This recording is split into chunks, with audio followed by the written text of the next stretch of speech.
eu quero aproveitar essa oportunidade agora e trazer para vocês algumas dicas, e como eu havia já falado no bloco anterior. Então vamos lá. Dicas para elaborar e também entregar o sermão. Sim, porque o sermão ele não acontece lá no púlpito, ok? Lá é o momento da pregação. Mas para que chegue no momento da pregação, é preciso o momento anterior, o momento da elaboração do sermão. Contudo, ainda temos que nos preocupar com a mensagem. A mensagem, ela provém de Deus, evidentemente. Nenhum pregador, ele deve criar uma mensagem. Não existe isso. A mensagem nós recebemos do Senhor. E ela vai acontecer nesse primeiro momento que nós chamamos de descoberta. É o momento em que nós recebemos do Senhor. Cada um vai ter a experiência com Deus. Nem sempre acontece também da mesma forma. O Senhor pode nos dar uma mensagem por meio de um sonho, por meio de uma visão, pode ser por uma inspiração. Existem N formas de Deus nos trazer uma mensagem para que nós possamos falar ao povo. Nós podemos receber o assunto, nesse caso, nós vamos precisar do próximo passo que eu já falo. Ou então, nós vamos receber do Senhor o próprio texto. Aí, recebendo o texto, aí vai trabalhar então com esse texto, ok? Se você receber o assunto, o próximo passo, então, é escolher o texto. É lógico que este texto ele tem que ter coerência com o assunto que você vai tratar, da mensagem que você está com ela ali para entregar. Agora, se o Senhor já colocou no teu coração o texto, aí ficou mais fácil. Você vai então trabalhar com ele. Qual que é o próximo passo agora após ter o texto com você? O próximo passo é você delimitar o tema, o assunto sobre o qual você vai falar. Você sabe muito bem que quando nós estamos lendo o texto sagrado, seja qual for o capítulo, e dentro do capítulo nós temos uma riqueza de assunto nos textos sagrados, principalmente se você estiver lendo as cartas paulinas, aí você vai ter assuntos doutrinários dentro de um capítulo variado. Então, próximo passo, determine sobre o que você vai falar.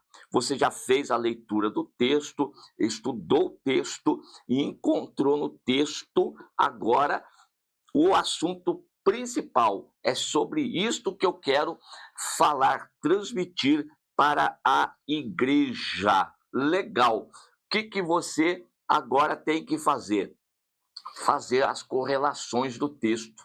Quais outros textos dentro das Sagradas Escrituras tratam de assuntos semelhantes a este, ou até mesmo o mesmo assunto é tratado em outras passagens bíblicas? Aí você vai anotar aqui quais são estas passagens bíblicas, tá bom? Então vamos lá, vamos seguir com as dicas. Agora você vai pegar e vai estruturar esse sermão em tópicos. Sempre nas aulas de homilética, eu estou falando para os irmãos que o ideal do sermão é ele conter 3 tópicos, tá bom? Esse é o ideal do tempo que nós temos e para que também os nossos ouvintes possam seguir com calma a ideia e não perder o fio da meada.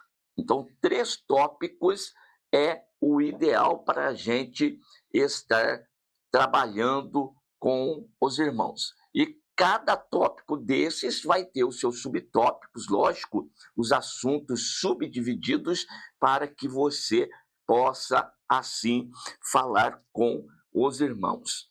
Agora, feito isso, você vai prestar atenção, na realidade, enquanto estiver fazendo isso, você vai prestar atenção num detalhe bastante importante, é a relação de ascendência dentro dos tópicos. Como isso, pastor? Ora, você vai começar com um assunto que vai despertar a curiosidade dos ouvintes para o próximo tópico. Aí você vai ter que ter essa preocupação de sempre fazer com que, ao término do primeiro tópico, haja uma expectativa para aquilo que você vai falar no segundo tópico. Entrou no segundo tópico, você vai criar outra vez mais uma expectativa para o terceiro. É assim que você vai conseguir prender a atenção dos seus ouvintes, dos irmãos, ok? Porque quando você está diante da igreja, falando com os irmãos, você está se comunicando. Nessa comunicação, você está transmitindo a mensagem que receberam do Senhor. Pronto, é uma comunicação. Então, para que haja uma boa comunicação, você precisa despertar o interesse dos seus ouvintes. E é exatamente assim que se deve fazer. Um tópico mais leve, depois um segundo tópico um pouco mais forte e, por fim, o terceiro com um impacto maior, de modo que você leve as pessoas a raciocinar, a pensar, a analisar aquilo que você está falando, de modo que nós não podemos ir para a frente da igreja para falar por falar. Não, jamais faça isso. Você vai até lá porque você tem uma mensagem para transmitir. Se você tem uma mensagem para transmitir, você sabe muito bem o que você vai falar. E o objetivo? O objetivo, quando estamos na hora da pregação, quanto de nós, você que está ouvindo o programa Jesus Salvação ao Vivo, pode colocar no WhatsApp para mim, você que é pregador, você que já pregou, você que prega, você que fala lá diante da igreja os 10 minutos, você pode colocar no WhatsApp para mim, se você, quando montou ali aquela palavra, aquela mensagem, mesmo de 10 minutos, você já se preocupou com o objetivo que você quer atingir com aquela mensagem? Já pensou nisso? Coloque no WhatsApp, você que está assistindo o vídeo pelo YouTube, você vai colocar no comentário para mim. Todas as vezes que foste para a frente da igreja para falar, você pensou no objetivo que você vai alcançar? Essa é uma grande deficiência. Eu preciso saber onde quero chegar com essa mensagem e onde eu quero que os irmãos cheguem com esta mensagem que eu estou transmitindo. E, por fim, é lógico, até a expressão, preste atenção na expressão que eu utilizei. Por fim, a conclusão. Nenhum sermão, nenhuma fala, nenhum momento que eu esteja diante da igreja para falar, eu não devo me preocupar, nenhum momento desse. Você fique sem conclusão. Precisa, toda fala, toda pregação tem que ter conclusão.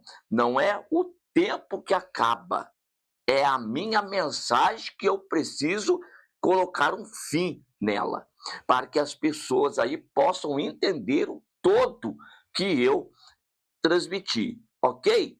Não se esqueçam da conclusão. São partes importantes do sermão: introdução, o desenvolvimento e a conclusão. Não deixe a sua fala de uma forma ó, faltando parte, maquitolando, de jeito nenhum. Que a fala seja completa, assim como nós estamos fazendo aqui. Chegamos nesse ponto dessas dicas com a conclusão. Daí você pode recapitular tudo aquilo que você falou, por exemplo, dizer que todo o sermão ele é composto então de um período de descoberta, de um período aí de trabalho com o texto, se preocupar em delimitar o tema, se preocupar com as correlações de outros textos com aquele que você está falando e também se preocupar aí com os tópicos e depois, tendo os tópicos, o crescimento gradual de cada tópico, do primeiro para o segundo, do segundo para o terceiro, e então a conclusão. Deus abençoe cada um de vocês cada vez mais.